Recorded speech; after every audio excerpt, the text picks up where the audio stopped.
Olá, meu nome é Israel Branco, do audiofílico.com, e nesse vídeo a gente vai falar um pouco sobre som digital e som analógico e qual a diferença entre esses dois sons. Na verdade, nenhum som é analógico e nenhum som é digital. O som é um fenômeno natural que acontece com a alteração da pressão atmosférica e é uma energia mecânica, né, que, enfim, um tipo de energia mecânica que a gente vai chamar de energia acústica, e que, enfim, passa por algum meio e ao chegar no microfone se torna uma corrente elétrica e a partir daí vai para alguma mídia onde é armazenada. Essa mídia, sim, essa mídia analógica ou essa mídia é digital. O CD é uma mídia digital, o vinil é uma mídia analógica, certo? E aí qual a diferença dessas duas mídias? A mídia analógica ela é uma mídia ininterrupta, que basicamente é por exemplo, no caso do disco de vinil, né, uma ranhura ininterrupta que é análoga, faz um movimento análogo à alteração que representa a alteração na pressão atmosférica, né?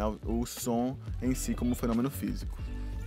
Já o digital é uma mídia fragmentada, que é baseada em código binário, e que vai ter um monte de teorema e um monte de questões aí para regê-la, né? Você vai ter o teorema de Nyquist, você vai ter dithering, você vai ter a profundidade de bits, taxa de amostragem, as coisas mais básicas, né? E assim, tudo isso a gente vai explorar em outros posts do audiofílico.com com mais profundidade, mas basta dizer que é uma mídia fragmentada e uma mídia contínua. Por ser fragmentada, muitas pessoas pensam que o digital é pior do que o analógico, só que, na verdade, a gente não consegue perceber. A gente tem que pensar nos limites do ouvido humano. E a gente não consegue perceber essa quebra, né, que existe das informações no caso do digital. E aí, por causa dessa questão da fragmentação digital, muitos autores vão falar, todo som é analógico.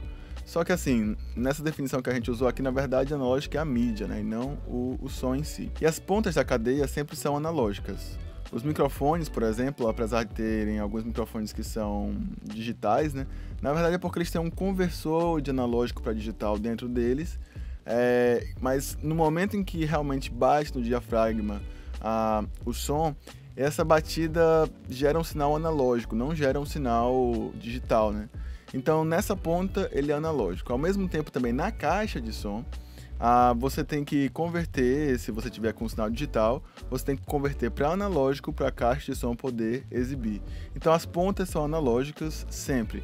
O que, na verdade, uma consequência básica disso é que você tem como fazer uma cadeia 100% analógica, mas você não tem como fazer uma cadeia de captação e reprodução de som 100% digital. Você pode, inclusive, sintetizar sons no computador em uma base completamente digital, mas na hora de exibir você vai ter que ir para uma caixa de som e aí você vai ter que converter para analógico. Então, por causa dessa questão, né, de que você vai ter sempre que passar pelo analógico, muitas pessoas defendem que o analógico é melhor do que o digital. Só que existem muitas vantagens, na verdade, nas mídias digitais, na verdade. As mídias digitais, elas normalmente têm uma maior diferenciação de canais, elas têm uma latitude sonora maior, elas são mais compactas, elas são mais baratas.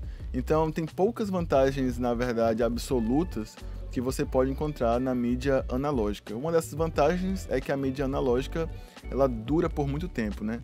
Agora, em termos de produtividade, o digital ele se torna muito mais hegemônico, na verdade. É muito mais barato você montar um estúdio completamente baseado em digital, hoje em dia, tirando os microfones e as caixas de som, do que você montar um estúdio baseado em analógico, né, tendo fitas e por aí vai. E além disso, para você enviar um arquivo digital para alguém é mais prático, enfim, tem inúmeras vantagens no digital. Agora, o analógico, muitos artistas defendem que a aproximação do artista com a produção do som analógico é uma outra aproximação e, de verdade, assim, realmente isso acontece. Quando você lida com uma produção que é toda analógica, uma produção musical, por exemplo, é uma aproximação diferente e tem uma textura diferente e pode até ter mais falhas do que o digital, mas talvez a beleza esteja justamente nessas falhas, sabe?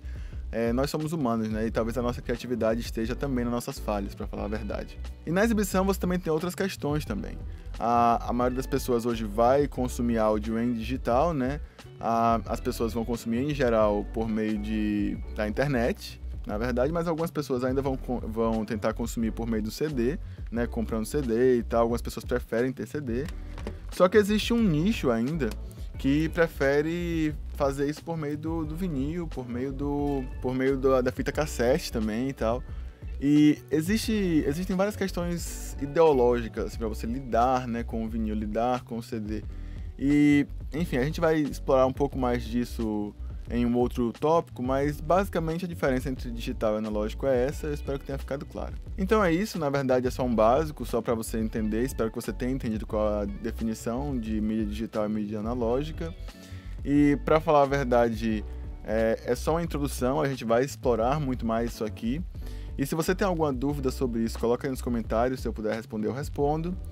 E também lê o texto no audiofilico.com, se você estiver assistindo esse vídeo no YouTube. E a gente se vê por aí. Um abraço e até a próxima.